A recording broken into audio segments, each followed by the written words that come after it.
അഭിലാഷേ, ഞാൻ താങ്കളുടെ ചോദ്യത്തിലേക്ക് വരുന്നതിന് മുമ്പ് പെട്ടെന്ന് ഞാൻ ജയ്ക്ക് പറഞ്ഞ ഒന്ന് രണ്ട് കാര്യങ്ങളോട് മറുപടി പറയാം. അദ്ദേഹം പറഞ്ഞ നവകേരള സൃഷ്ടിയുടെ ഭാഗമായിട്ട് ഇവിടെ ഒട്ടനവധി കാര്യങ്ങൾ ചെയ്തു എന്ന്.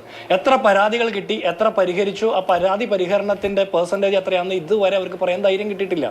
കേരളീയം നടത്തിയതിന്റെ ചെലവ് എത്രയാണെന്ന് കൃത്യമായിട്ട് ഇതേവരെ കേരള സർക്കാരിന് പോലും നിശ്ചയമില്ലാത്തൊരു സാഹചര്യം. ഇവിടെ പട്ടിക്ക് ബിസ്ക്കറ്റ് കൊടുത്തതിനെ കുറിച്ച് പറഞ്ഞത് ഞാൻ മനസ്സിലാക്കുന്നത് BJPയുടെ പ്രതിനിധി പറഞ്ഞത് ഇടുക്കിയിലെ മറിയക്കുട്ടി പറഞ്ഞതിനെ കുറിച്ചിട്ടാണ്.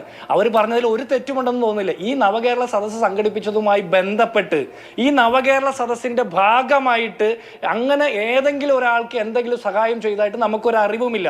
മുഖ്യമന്ത്രിയുടെ വീട്ടിലെ പട്ടിക്ക് തീറ്റ കൊടുക്കുകയോ അല്ലെങ്കിൽ പട്ടിക്ക് കൂടുണ്ടാക്കുക, ഇതൊന്നും നവകേരള സദസ്സിന്റെ ഭാഗമായിട്ടുള്ള കാര്യമല്ല. പക്ഷെ നാട്ടിലെ കുട്ടികൾക്ക് നീതി കിട്ടണം. അത്തരത്തിൽ കേരളത്തിലെ കുട്ടികൾക്ക് നീതി കിട്ടുന്നില്ല എന്നുള്ളതിന്റെ ഏറ്റവും അവസാനത്തെ തെളിവാണ് വണ്ടിപ്പെരിയാറിൽ നടന്നത്. മറിയക്കുട്ടിക്ക് പട്ടിണിയില്ലാതെ പിച്ചച്ചട്ടി എടുത്ത് സമരം ചെയ്യേണ്ട സാഹചര്യമില്ലാതെ ഈ കേരളത്തിൽ ജീവിക്കാനുള്ള സാഹചര്യം ഒരുക്കി കൊടുക്കേണ്ടത് കേരള സർക്കാരാണെന്ന് ഹൈക്കോടതി പറഞ്ഞിരിക്കുക.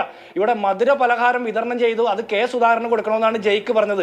ഇവിടെ ഗവർണർ കൊണ്ട ആഗ്രാപ്പേടയും മേടിച്ച് ആനപ്രതിമ തിരിച്ചും കൊടുത്ത് ഓണക്കോടിയും കൊടുത്ത് ഗവർണർക്ക് എല്ലാവിധ സൗകര്യങ്ങളും ചെയ്ത് ഇഷ്ടം പോലെ ഇഷ്ട സ്വാതന്ത്ര്യത്തിന് കേരളത്തിലെ യൂണിവേഴ്സിറ്റികളിൽ വിഹരിച്ചോ, നിങ്ങൾ ഗവർണർ തന്നെയായിട്ട് തുടർന്നോ, നിങ്ങൾ ചാൻസലർ തന്നെയായിട്ട് തുടർന്നോ എന്ന് പറഞ്ഞത് കേരളത്തിന്റെ മുഖ്യമന്ത്രി പിണറായി വിജയനാണ്. ഈ ഗവർണർക്കെതിരെ ആദ്യം ഗോബാക്ക് വിളിക്കുകയും ആദ്യം പ്രതിഷേധിക്കുകയും ചെയ്ത് കേരളത്തിന്റെ പ്രതിപക്ഷ നേതാവ് VD സതീശനാണ്. അന്ന് നിങ്ങളൊക്കെ ഒറ്റ കൈയായിരുന്നു. ഇനി അത് ഞാൻ വിടുകയാണ്. നിങ്ങൾ പറഞ്ഞല്ലോ ഈ വണ്ടിപ്പെരിയാറിലെ പീഡിപ്പിച്ച ആ ഡിവൈഎഫ്ഐക്കാരനല്ല എന്ന്. പിന്നെ ഡിവൈഎഫ്ഐക്കാരനല്ലെങ്കിൽ ഇയാൾക്ക് എങ്ങനെ നിങ്ങളുടെ പാർട്ടി സമ്മേളനം നടക്കുമ്പോൾ നിങ്ങളുടെ പാർട്ടിയുടെ റെഡ് വോളണ്ടിയർ യൂണിഫോം ഇട്ട് നിങ്ങളുടെ പാർട്ടിയുടെ സമ്മേളന വേദിയിൽ വന്ന് സെൽഫി എടുക്കാനുള്ള സൗകര്യം കിട്ടിയത്? ഇന്ന് മുഖ്യമന്ത്രി കേരളത്തിന്റെ നികുതി പണത്തിൽ നിന്ന് ശമ്പളം പറ്റുന്ന മുഖ്യമന്ത്രിയുടെ അടുത്ത് വരാനായിട്ട് ഒരു പരാതിക്കാരൻ വന്നപ്പോൾ അയാളെ അടിച്ചോടിക്കുകയാണ് നിങ്ങളുടെ പാർട്ടി സഖാക്കന്മാർ. അതേ സാഹചര്യത്തിലാണ് കേരളത്തിലെ പാർട്ടി സഖാക്കന്മാരുടെ CPMന്റെ പാർട്ടി സമ്മേളന വേദിയിൽ ഈ അർജുൻ വന്ന് നിങ്ങളുടെ റെഡ് വോളണ്ടിയർ യൂണിഫോം ഇട്ട് നേതാക്കന്മാരോടൊപ്പം സെൽഫി എടുക്കുന്നത്. ഇനി രണ്ടാമത്തത്, ഇയാളെ അന്ന് തന്നെ പുറത്താക്കിയെന്ന് ഡിവൈഎഫ്ഐയുടെ പ്രസ്താവനയുണ്ട്.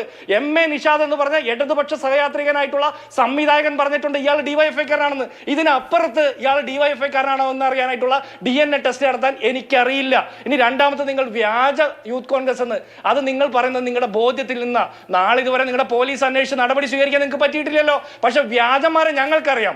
വ്യാജ സർട്ടിഫിക്കറ്റ് പരിശോധിച്ച് അത് ഒറിജിനൽ ആണെന്ന് പറയുന്ന SFIയുടെ സംസ്ഥാന സെക്രട്ടറി, എഴുതാത്ത പരീക്ഷ ജയിക്കുന്ന SFIയുടെ സംസ്ഥാന സെക്രട്ടറി, അവരുടെ ഏറ്റവും അടുത്ത സുഹൃത്ത് 2 കോളേജിൽ വ്യാജമായിട്ട് പഠിപ്പിച്ച് വ്യാജ സർട്ടിഫിക്കറ്റിന്റെ ബലത്തിൽ BCom ജയിക്കാതെ MCom ജയിച്ചവരും വ്യാജ രേഖയുടെ ഞാൻ പറയുമ്പോൾ താങ്കൾ ഇടപെടരുത്. താങ്കൾ പറയുമ്പോൾ ഞാനും ഇടപെടും. മര്യാദ കാണിക്കണം.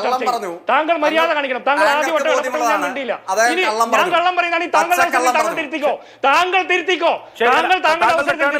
പറഞ്ഞു പൂർത്തിയാക്കാൻ സമ്മതിക്കണം. ജയിക്കെ മര്യാദ കാണിക്കണം. ഞാൻ പറഞ്ഞു പൂർത്തിയാക്കട്ടെ. ഇനി താങ്കൾ പറഞ്ഞത് BCom ജയിക്കാതെ MCom ജയിച്ചവന്റെ സർട്ടിഫിക്കറ്റ്, BCom ജയിക്കാതെ MComന് അഡ്മിഷൻ എടുത്തവന്റെ സർട്ടിഫിക്കറ്റ് പരിശോധിച്ചിട്ട് ഒറിജിനലാന്ന് പറഞ്ഞത് SFIയുടെ സംസ്ഥാന സെക്രട്ടറിയാ, ഞാനല്ല. പിന്നെ നിങ്ങൾ വയനാട്ടിലെ ഒരു ബാങ്കില് പ്രസിഡന്റ് ആയിരുന്ന KPCCയുടെ ജനറൽ സെക്രട്ടറി ജയിലിൽ പോയതിനെ കുറിച്ച് പറഞ്ഞു. ഞങ്ങൾ അയാളെ തള്ളി പറയുന്നു, ഞങ്ങൾ അയാളെ അനുകൂലിച്ച് ഈ നിമിഷം വരെ കോൺഗ്രസിന്റെ ഒരു ബൂത്ത് മെമ്പർ പോലും പറഞ്ഞിട്ടില്ലല്ലോ. പക്ഷെ നിങ്ങളുടെ പാർട്ടിയുടെ സഖാക്കന്മാര് ഒരു ലോക്കൽ കമ്മിറ്റി മെമ്പർ ജയിലിൽ പോയപ്പോ നിങ്ങൾ എത്രത്തോളം പ്രയാസപ്പെട്ടു. നിങ്ങളുടെ സംസ്ഥാന കമ്മിറ്റി അംഗവും സംസ്ഥാന സെക്രട്ടറിയും വന്ന് ഈ അഴീക്കോടൻ രാഘവന്റെ മണ്ണിൽ വന്ന് പറഞ്ഞില്ലേ പാർട്ടി സഖാക്കന്മാരെ ഒറ്റ കൊടുക്കരുത്. ഒറ്റ കാര്യം ഞാൻ പറയാം. താങ്കൾ എന്നോട് ചോദിച്ചത് അന്തസ്സുണ്ടെങ്കിൽ എനിക്ക് ഇത്രയൊക്കെ അന്തസ്സുള്ളൂ. താങ്കൾ ആദ്യം താങ്കളുടെ അന്തസ് ഒന്ന് പറയണം. ചിരിച്ചുകൊണ്ട് നുണ പറഞ്ഞാൽ കേരളം മുഴുവൻ അത് വിശ്വസിക്കുമെന്ന് താങ്കൾ വിചാരിക്കരുത്. ഇനി അഭിലാഷ് പറഞ്ഞ ചോദ്യത്തിലേക്ക് ഞാൻ വരാം.